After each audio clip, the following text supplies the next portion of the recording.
Hello guys, ફરી એકવાર આપનું નવા વ્લોગમાં સ્વાગત છે। 400 કિલોમીટરના રનિંગ બાદ હવે અમદાવાદમાં ફરીથી પહોંચી ગયા છે અને હવે પહોંચીશું ઘરે પહોંચીને જોયું તો બંને છોકરાઓ સૂતા હતા। બંનેને ઉઠાડ્યા સ્કૂલ જવા માટેની તૈયારી કરવા માટે। કેટલા આરામથી સૂવે છે। ગરમા ગરમ ચા બનાવી। સવારમાં ચા પીવાની તો બહુ મજા આવે। હવે છોકરાઓને સ્કૂલે જવા માટે સ્કૂલની બેગ તૈયાર કરી પછી છોકરાઓને રેડી કર્યા। ચા નાસ્તો કર્યો છોકરાઓએ, એમનો લંચ બોક્સ પણ તૈયાર છે। હવે જઈએ સ્કૂલે થોડી વાર આરામ કર્યા પછી પહોંચી ગયા દુકાને પહોંચતા જ અમે પહેલાં દુકાનમાં અંદર એન્ટ્રી લીધી।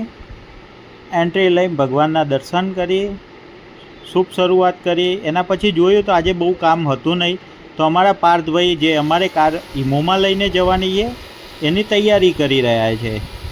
એનો વૂફર બોક્સ બનાવી રહ્યા છે, જે અમે હેન્ડમેડ બનાવીએ છીએ। સાથે એમની સાથે એમના મિત્ર એવા હરીશભાઈ પણ સપોર્ટ કરી રહ્યા છે।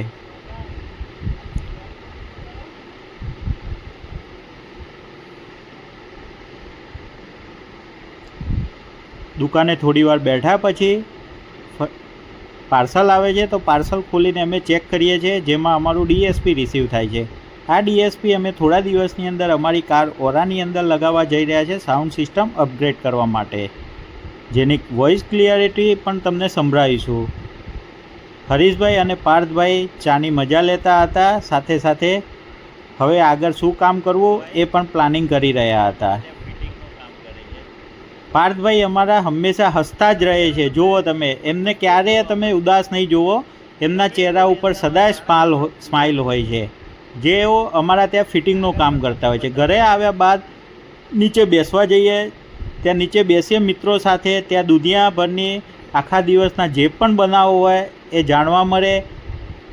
એક કરતાં નવા મિત્રો એડ થતા રહે છે અને જોડે આપણો જે આખા દિવસનું ટેન્શન અને થાક હોય એ ઉતરી જાય છે। ચલો, ગુડ નાઇટ મિત્રો, કાલે મળીશું નવા વ્લોગ સાથે।